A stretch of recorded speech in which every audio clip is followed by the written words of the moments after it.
السلام عليكم، صباح الخير يا شباب. النهارده هنتكلم عن السترايدر. السترايدر ده درس عندنا مهم في التشيست. السترايدر ده عباره عن abnormal breathing sound. يعني عندنا الطفل وهو بيتنفس عادي بيبتدي الطفل يعمل اصوات غريبه.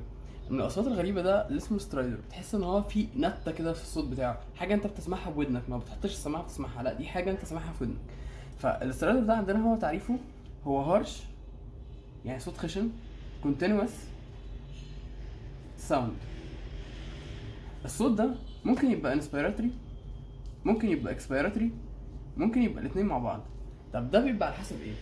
اول حاجه ان انت عندك هنا الصوت اللي هو لو في ابنورمال بريثنج ساوند، بعد كده ان انت عندك اوبستراكشن في الايروي. الايروي ده اللي هو يعني بيخش الاول النوز وبعدين بتخش على الناركس وبعدين التراكيه، او اوبستراكشن في المنطقه اللي هي بتاعه الفارنكس اللي هي منطقه البق اللي هي برضو بتوصل الهواء. فهو دلوقتي احنا عندنا بنقسم صوت السترايدر على حسب 3 مناطق. اول منطقه عندنا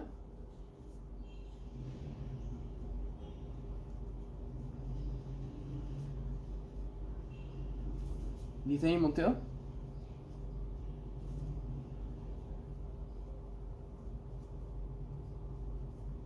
تالت منطقه. اول منطقه فوق بنسميها سوبرا جلوتيك اللي هي منطقه الفارنكس، تمام. وده عندنا هنا الابيجلوتس. وتاني منطقه بتبقى سب اجلوتيك، تمام. واخر منطقه عندنا اللي هي التراكيه. والله لو الاوبستراكشن عندي هنا في سوبرا جلوتس في اللي هي منطقه الفارنكس، الاوبستراكشن هنا هيبقى الصوت هنا انسبيراتوري سترايدر. طب لو عندنا هنا الاوبستراكشن في المنطقه دي اللي هي سب جلوتيك، هيبقى عندنا هنا باي فيزيك سترايدر. باي فيزيك يعني انسبيراتوري اكسبيراتوري. لو الاوبستراكشن عندنا على مستوى التراكيه، هيبقى عندنا هنا اكسبيراتوري سترايدر، تمام. ده بالنسبه للسترايدر وامتى بيبقى انسبيراتوري وامتى بيبقى اكسبيراتوري. كده عرفنا ان السترايدر عندنا هنا ده ابنورمال بريثنج ساوند. الابنورمال بريثنج ساوند ده انت بتسمعه بودانك. السترايدر ده بيدل ان في حاجه عندنا ابنورمال، فمعنى كده ان هو في مرض عامل لنا السترايدر ده، في حاجه هنا قافله الاير واي عندنا. فايه الاسباب بتاعه السترايدر؟ بنقسم الاسباب عندنا يا اما اكيوت يا اما كرونيك. اكيوت ده اللي هي الحاجات اللي هي الانفكشن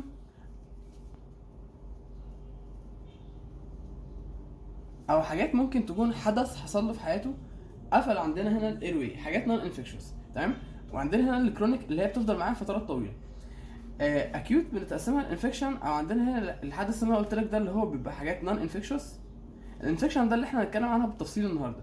الانفكشن ده سواء كان فيرال او بكتيريال مينستردر. الفيرال مثلا زي الامراض كده كلنا ناخدها، اكيوت لارنجيتس، اكيوت لارنجيتراكيو برونكايتس. عندنا هنا البكتيريا حاجات بتبقى انديكيشن انها سيفير، لان البكتيريا انفكشن مور سيفير ذان الفيرال.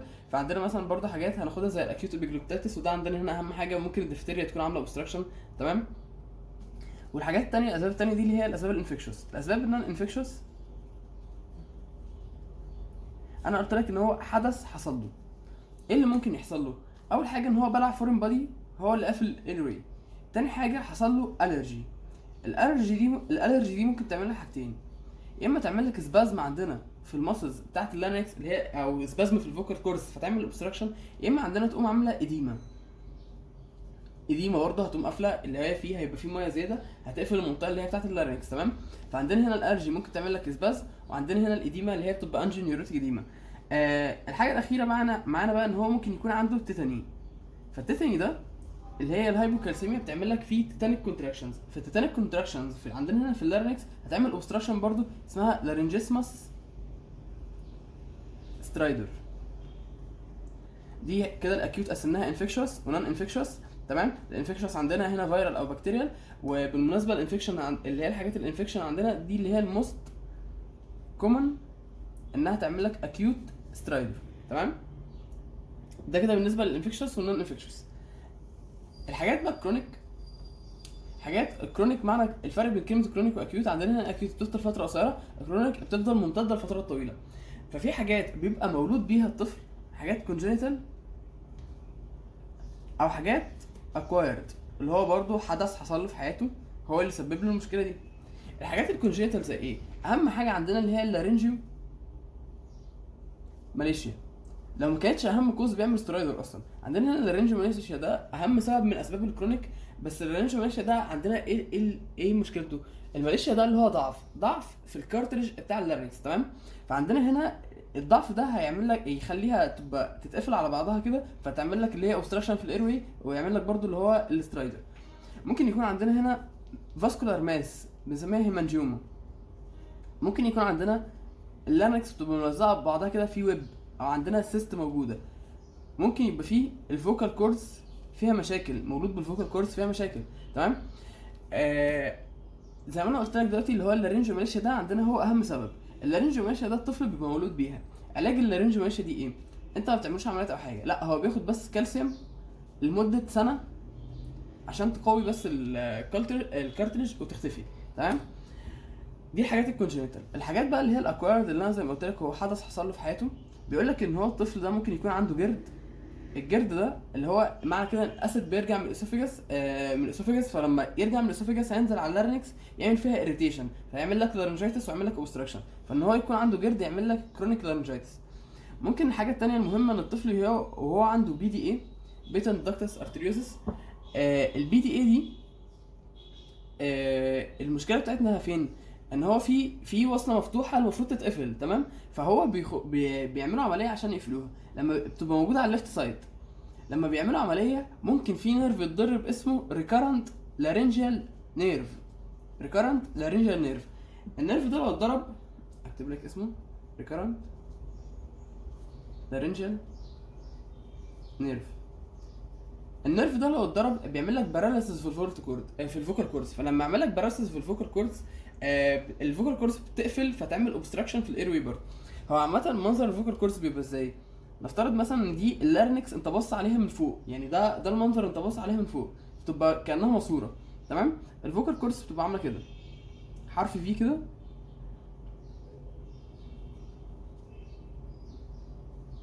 ودي الحته اللي مفتوحه، يعني اللي هي الحته دي الحته اللي هي بتبقى اوبند، والفوكال كوردز بتبقى على الجنبين. لما يحصل باراليسيس في فوكال كورد معين، الفوكال كورد ده بيروح كده فيقفل الحته المفتوحه دي اللي الهواء بيخش منها، تمام؟ فده هنا ده منظر الفوكال كورد باراليسيس، فهتعمل لك اوبستراكشن في الايروي وتعمل لك اللي هي السترايدر. اللي احنا بقى هنتكلم عنه من اسباب السترايدر، هنتكلم عن اللي هي الانفكشوس كوز دي. هنتكلم عن 3 أو 4. اول واحد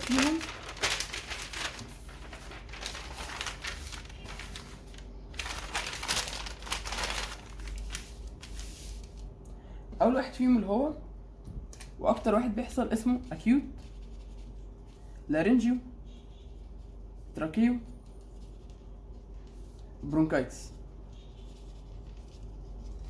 يعني ايه acute laryngeal tracheo bronchitis؟ يعني انت عندك انفلاميشن ضرب اللارنكس، ضرب التراكيه، وضرب البرونكس. فانت دلوقتي في دماغك، انت دلوقتي الانفلاميشن ده اللي هو ضارب كل المناطق دي، الاسترايدر هيبقى انسبيراتوري ولا اكسبيراتوري؟ هيبقى الاثنين، لان انا زي ما قلت لك ان هو عندنا لو في التراكيه هيبقى اكسبيراتوري، لو في حته اللي هي الجلوتس ده هيبقى فيزيك، لو سوبرا جلوتيك هيبقى انسبيراتوري.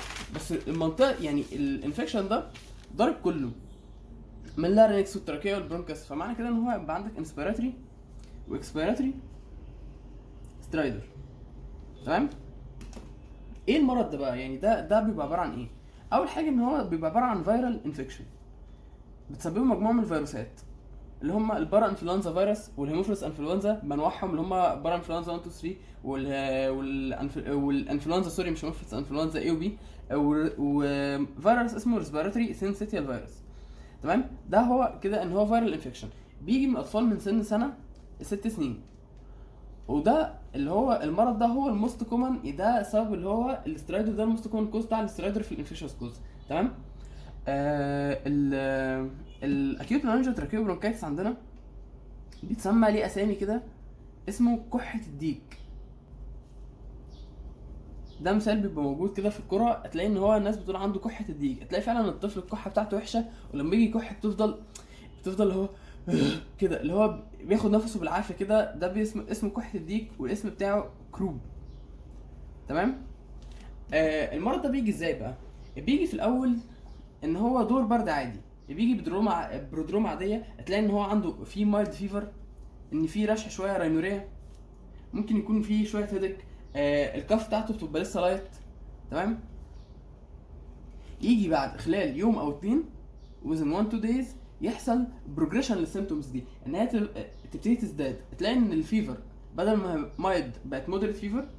تلاقي كمان في علامات اور ريسبيراتوري اوبستراكشن. علامات الابر ريسبيراتوري اوبستراكشن ده ايه؟ اول حاجه تقولها ان هي السترايدر اللي هي انسبيراتوري واكسبيراتوري. تلاقي كمان ان هي الكف بتاعته اللي هي كروبي كف، اللي هي انا قلت لك ان هي كحه الديك، تمام. تلاقي كمان ان هو لو ما اتعالجش وفضل الاوبستراكشن ده داخل فتره طويله، الولد ده دخل في ريسبيراتوري ستريس منك وممكن يحصل له ساينوزس، تمام.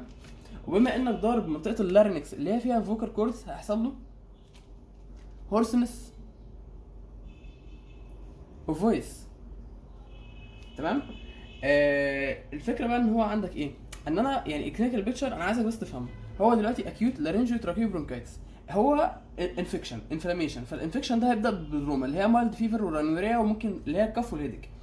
انت دلوقتي يعني هيفضل يبروجريس معاك، فانت دلوقتي قافل الريسبيراتوري تراكت. قول لي الحاجات اللي هي المقفوله في يعني لما تقفل الريسبيراتوري تراكت تحصل ايه؟ هيحصل الاسترايدر اللي احنا بنتكلم عنه، هيحصل اللي هي كروبي كف اللي هي بيتميز بيها عشان انت في انفلاميشن في منطقه اللارنكس اللي هي فيها فوكال كورد. هتلاقي ان في هورسنس في الفويس. هتلاقي كمان ان المرض ده لما ما يتعالجش ويخش في مور سيفير، هتلاقي ان هو حصل ريسبيراتوري ديستريس لحد الساينوزس. ممكن يحصل له ان هو يزرق. ساينوز يعني هو دخل منك ان هو يزرق، فمعنى كده ان هو بقى سيفير، تمام. ده بالنسبه للاكيوت لارنجيو تراكيو برونكايتس. اخر حاجه بقى في الاكيوت لارنجيو تراكيو برونكايتس ان انت ممكن تعمل اكس راي على النك. هتلاقي ان الاكس راي ده كاركترستيك بحاجه قوي اسمها اللي هي تشيرش تاور ساين. تشيرش تاور ده اللي هو بيبقى ادي برج وادي القمه بتاعته مدببه كده. القمه المدببه دي بتفكرهم باللي هي القلم الرصاص اللي هو بنسميه بنسل بوينت، تمام، او ستيبل ساين. كل دي حاجات بتلاقيها في الاكس راي بتدل ان في عنده اكيوت لارنجيو تراكيو برونكايتس. ده بيبقى عباره عن في الاريا اللي هي سب جلوتيك بيبقى فيها ناروينج او فيها ستينوزس كده، تمام. ده اللي هو الاكس راي بيوريك اللي هي الشيرش تاور ساين ده اللي هي بتبقى علامه للاكيوت لارنجيو تراكيو برونكايتس. الاكيوت لارنجيو تراكيو برونكايتس تاني بسرعه، ان هو عارف ان هو فيرال انفكشن بيجي من الاطفال لسنه ل6 سنين. عرفنا ان هو ضارب كل حاجه اللارنكس والتراكيه والبرونكاس، فعشان كده بيبدا كان دور برضه بسيط. خلال يوم او 2 تلاقي ان في ساينز بتاعت ان هي بيبقى المرض بيحصل له بروجريشن. لو ما عرفناش نعالجه او فضل فتره طويله اكتر هيخش منك في ريسبيراتوري ديستريس لحد ان هو ما يحصل له ساينوزس، تمام. اعالجه ازاي بقى؟ التريتمنت بتاع الاكيوت لارنجيو تراكيو برونكايتس ده اول حاجه ان انا يعني بعملها ان انا اهدي الطفل وهدي الام واقول لهم ان حاله يعني عامل كالم للبيبي، وهدي الام اعمل لها رياشورنس واقول لها ان الموضوع بيتعالج عادي وان هو مفيش منه اي مشاكل. الكالم بيبي ده بهديه ازاي؟ ان انا لما اجي اعالجه ما اخدوش من امه واحطه على السرير، لا انا بحطه في حضن امه وابتدي ان انا ابدا العلاج بتاعي بقى. انا ايه؟ بقوم مركب الطفل كده النوبلايزر اللي هو بحط له جهاز تنفس على مناخيره كده. النوبلايزر ده هيبقى فيه ادرينالين، وده عندنا اللي هي اهم لاين في التريتمنت عندنا. انت تدخل له ادرينالين. الادرينالين عندنا او الراسيميك ايونفرين. الراسيميك ايونفرين ده هو زي الادرينالين بالظبط بس الاكشن بتاعه اسرع. عندنا هنا ده الدواء اللي احنا بنستعمله في حالات الاكيوت لارنجيو تراكيو برونكايتس عشان يحسن لك التنفس شويه، لانه برونكو دايليتور. واهم حاجه عندنا الادرينالين ده الفسيولوجيكال انتاجونست بتاع الهستامين. الهستامين ده اللي هو بيطلع في الانفكشن في الانفلاميشن واللي هو بيبقى سبب المشاكل، بيعمل لك فازو كونستريكشن، يطلع لك السكريشنز، تمام، يعمل لك الاير واي اوبستراكشن. فهو عندنا هنا فيسيولوجيكال انتاجونست الهستامين، عشان كده بنستعمل الادرينالين. دلوقتي هو المفروض العيل يفك لما انا احطه على جلسه ادرينالين. طب لو الطفل ما فكش مني او ان هو جاي بمور سيفير، بقوم بعمل له بديله حاجه اسمها هيليوكس. ده بيبقى عباره عن ميكس بين الاكسجين والهيليوم. وبديله كمان ان انا اعمل له اديله جلسات كورتيكوسترويدز. جلسات سترويدز عشان تهدي الانفلاميشن الموجود ده في حالات اللي هي سيفير انفكشن. برضو ممكن بعد ده كله الطفل ما يستجيبش. لو ما استجابش الطفل ده بقى ادخله المستشفى، اعمل له هوسبيتاليزيشن. او ممكن كمان ان انا ادخله المستشفى لو هو جاي لك بتوكسيك ابيرنس وما بيستجيبش للعلاج، والطفل تلاقيه ان هو ليت ستيج ما بيستجيبش لاي حاجه، فمعنى كده ان هو الطفل ده محتاج يخش المستشفى، اعمل له هوسبيتاليزيشن. في الهوسبيتال بقى لو برضو يعني دخلت المستشفى وما استجابش لاي حاجه من الحاجات دي، بعمل له حاجه اسمها تراكيستومي. ان انا بفتح فتحه في التراكيه عشان الطفل يتنفس منها، او ميكانيكال فنتيليشن، ده بيبقى جهاز بدخل فيه نيزل كده، نيزل تيوب بدخلها جوه لحد الشست عشان وابتدي اظبط القياسات على الجهاز من بره وهو يبتدي يدخل اكسجين. تمام. فكده التريتمنت باختصار، اهم حاجه في التريتمنت عندنا اللي هو الادرينالين نوبلايزر. الادرينالين نوبلايزر ده هو عندنا اهم حاجه. لو الادرينالين نوبلايزر ما جابش نتيجه، ابتدي ان انا اشوف حاجات تانية، اديله كورتيكوسترويدز، اديله هيليوكس، اعمل له ميكانيكال فنتيليشن او تراكيوستومي. الهوسبيتاليزيشن ما بيبقى يعني في الاغلب الحالات لو الام لحقت ابنها بدري مش هيبقى مطلوب، وده في يعني في الاغلب هيحصل.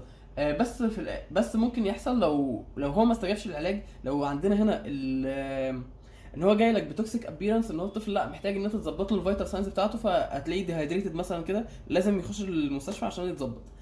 في كمان نقطتين في العلاج عايزك تكتبهم، ان انت في العلاج ما بتديش ادويه للكحه، مع انه بيكح والكحه وحشه، بس انت ما بتديش ادويه للكحه.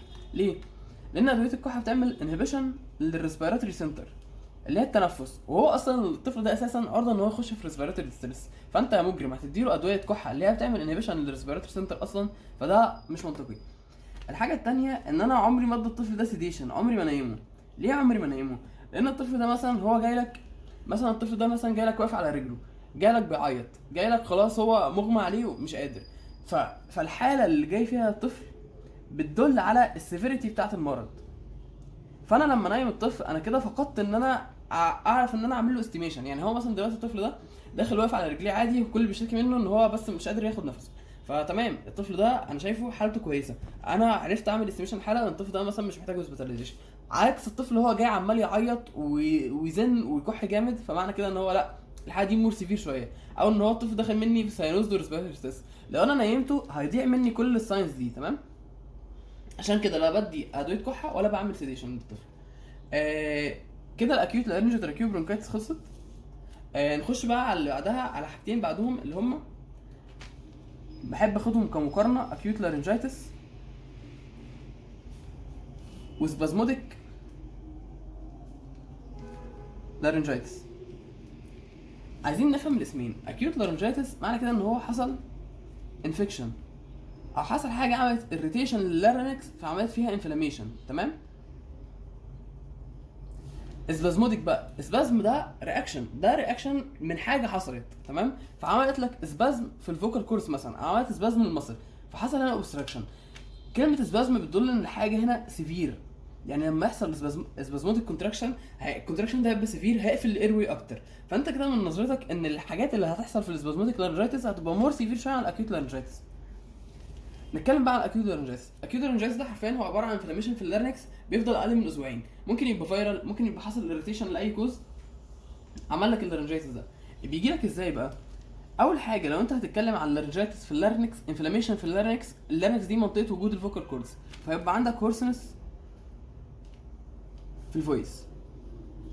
الانفلاميشن كمان يعني ده انفكشن، فيبقى عندك هنا فيفر، وكمان ممكن تلاقي كف بس لايت كف. تمام. بالنسبه لللارنكس لو حصل فيها، بتتكلم هنا عن انفلاميشن، والدرس عندنا اسمه سترايدور، فلازم احدد نوع الاسترايدور اللي هيحصل. لو ما يحصل انفلاميشن في اللارنكس هيبقى عندك انسبيراتوري سترايدور. ونقطه مهمه عندنا هنا ان هو عمر ما يحصل ريسبيراتوري ديستريس. ليه؟ لان عندنا هنا حتى لو اكيوت لارنجايتس ايا كان اللي حصل هتبقى حاجه مايلد، عمرها ما تدخلك في ريسبيراتوري ديستريس. العلاج بقى بتاعه ايه؟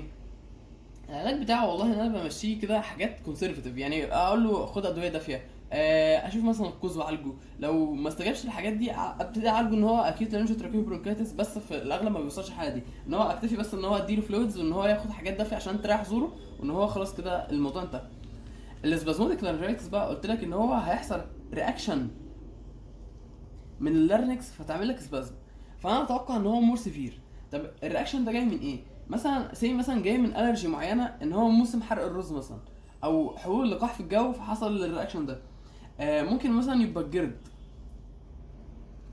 عندنا هنا الاسيد اللي هو طالع من الجرد ده هو اللي عامل لك الرياكشن ده. ايه اللي بيحصل بقى؟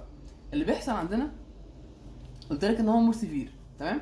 فاللي بيحصل عندنا ان هو بيجي من مثلا الطفل عمره 3 شهور لحد 3 سنين، بيجي بكحه شديده جدا، حتى بيقولوا عليها سيلز بارك كف، اللي هي سيلز ده اللي هو كلب البحر، كانه عامل زي كلب البحر، وهو صوت كلب البحر من الكحه الشديده اللي موجوده عنده. تلاقي كمان ان هو الطفل ده جالك بحاجه مهمه قوي، ان هو جاي ان هو ما عندوش فيفر، ما بيشتكيش من فيفر، تمام، ولا بيشتكي من upper respiratory tract infection، لان هو فعلا ما فيش انفكشن، فالفيفر هتجيله منين؟ والupper respiratory tract infection برضه هيجيله منين؟ وانا زي ما قلت لك ان هو انت لازم تحدد نوع الاسترايدر اللي موجود عندك، اللي هو انسبيراتوري سترايدر عشان انت في اللارنكس. وكمان عندنا هنا عشان انت في اللارنكس هيبقى عنده هورسنس اوف فويس. والحاجه ان هو ممكن يخش منك في ريسبيراتوري ديستريس، لان انا قلت لك ان هو بيبقى مور سيفير على الاكيوت لارنجايتس.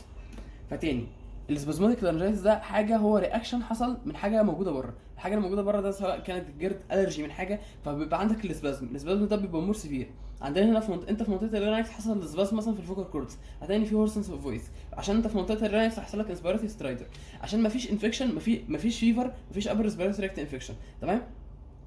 ممكن الطفل ده ممكن يخش منك في ريسبيراتوري ديستريس عشان هي بيبقى مور سيفير. الكف بتاعته بتبقى حاجه كاركترستيك اسمها سيز بار كف، اللي هي كحه كلب البحر، تمام. ده بالنسبه للاكيوت لارنجايتس والسبازموديك لارنجايتس.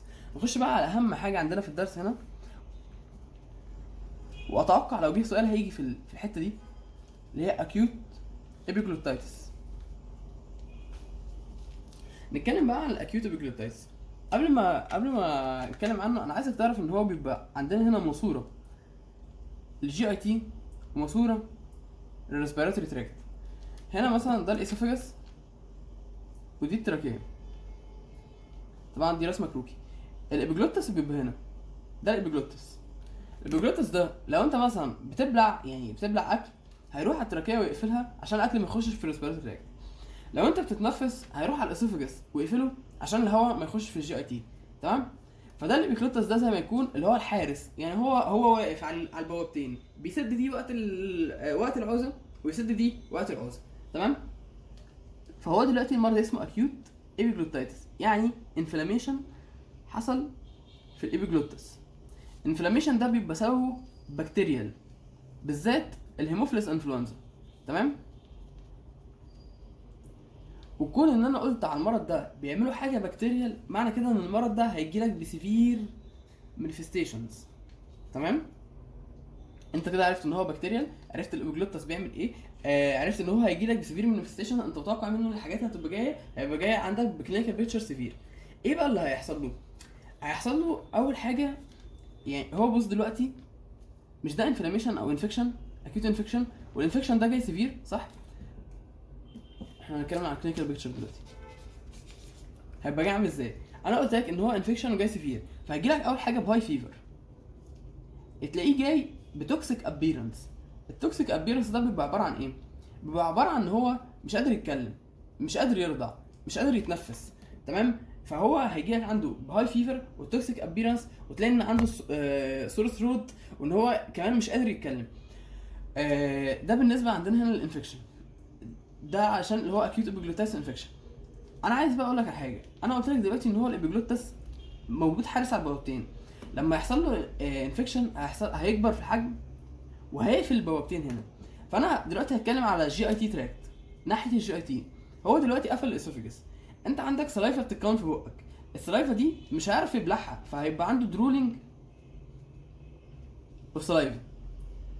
كمان لما يجي ياكل حاجه ويبلعها، عشان الابيجلوتس اللي هو الانفليمد ده هيبقى فيه صعوبه في البلع، فيبقى عنده حاجه اسمها ديسفيجيا، صعوبه البلع.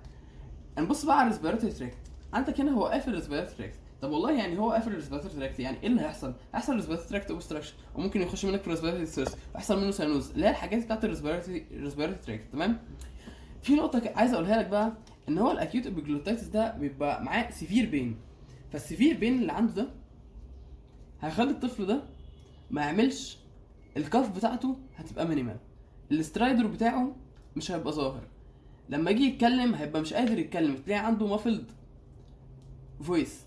ده كله من السيفير بين اللي عنده. لما يجي يبلع برضه مش قادر، فعندك هنا السيفير بين تلاقي ان الكف مينيمال او لايت او مفيش اصلا، ودي علامه مهمه قوي ان الكف تقريبا مش موجوده، تمام. السترايدر كمان هتلاقيه مش ظاهر قوي، تلاقي ان هو كمان يعني حتى السترايدر لو ظهر هيبقى حاجه ليت فايندنج، تلاقي كمان ان هو صوته مش قادر ان هو يتكلم. يبقى كده الاكيوت ابيجلوتايتس انت في دماغك ان هو ده مرض سيفير وبيجي توكسيك. كمان ان الطفل ده لو ما اتلحقش ضروري هيموت. حلو. من رحمه ربنا علينا ان الهيموفيلس انفلونزا ليها فاكسينين، فطلع ليها فاكسينز، فبقت حالات الاكيوت ابيجلوتايتس قليله. بس ده لا يمنع انها حالات امرجنسي، وحالات الامرجنسي طبعا احنا مطلوب مننا ان احنا ندرسها. بقى في فاكسينات للهيموفيلس انفلونزا ايوه، بس برضه في حالات موجوده. مريض بقى الهيموفيلس انفلونزا، يعني انا لما اجي بقى هو جاي لي بكلينيكال بيكتشر وانا شكيت ان هو اكيوت ابيجلوتايتس، اشخصه ازاي؟ اول حاجه بعمل حاجه اسمها اكس راي على النك. بلاقي حاجه كاركترستيك ليه. عندنا هنا قلت لك الابيجلوتس هو بيبقى موجود كحارس هنا، تمام، على التراكيه وعلى الاسوفيجس، بيبقى سويلد كده منتفخ. فلما تيجي تعمل اكس راي على النك هتلاقي ان في حاجه اسمها سامب ساين، هتلاقي كانه عامل لك لايك كده، اللي هو الابيجلوتس تخين من فوق كده، فبنسميه سامب ساين. تاني حاجه بنعمل بلاد كلتشر عشان ده بكتيريال انفكشن، عشان نشوف نوع البكتيريا اللي عامله المرض عندنا. تالت حاجه بنعمل حاجه اسمه لارنجوسكوب، وده ما بنعملوش بس لو انت اللارنجوسكوب ده بتخش تبص بمنظار على منظر اللارنكس. اللي بيجلوتس بيبقى انفليمد، بيبقى شكله شيري ريد ابيرنس، تمام، بيبقى انفليمد ومحمر كده.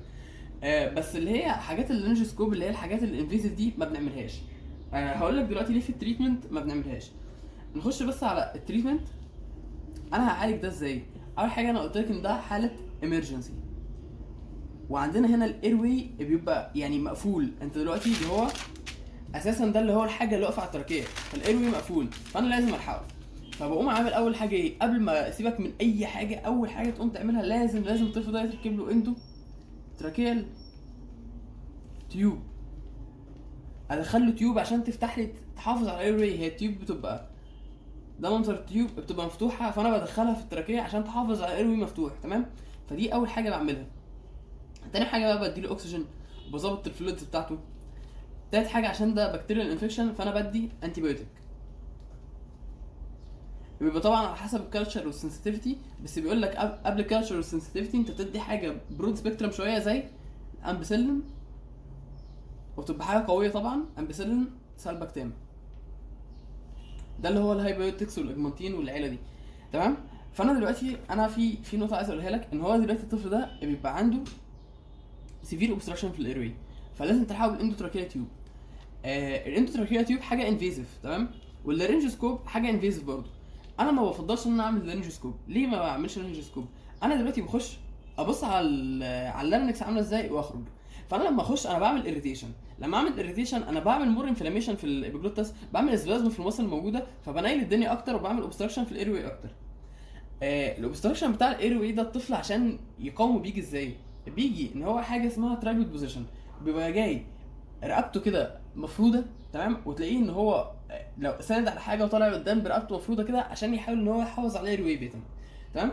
الاكيوت ابيجلوتايتس هو عندك هنا اهم حاجه في السترايدر تقريبا هو الكوز بتاعت السترايدر. الاكيوت ابيجلوتايتس مهمه. التريتمنت بتاعت انا عايزك تعرف بس اهم نقطه في كل تريتمنت. الاكيوت لارنجو تراكيو برونكايتس التريتمنت بتاعه ان انا بدي اللي هو الادرينالين نيبولايز. الاكيوت لارنجايتس ان هو بمشي كونسرفتيف بس. الاسبازموديك لارنجايتس تقريبا ما قلتوش، بس انا بدي انتي هيستامينيك عشان اهدي الالرجي اللي موجوده. بالنسبه بقى للاكيوت ابيجلوتايتس التريتمنت بتاعه ان انا ادخل اندوتراكيال تيوب عشان احافظ على الايروي بيتم، تمام. ده هيكون بالنسبه لدرس السترايدر معانا. حصه صغيره وان شاء الله تكونوا استفدتوا، واشوفكم الحصه الجايه. سلام عليكم.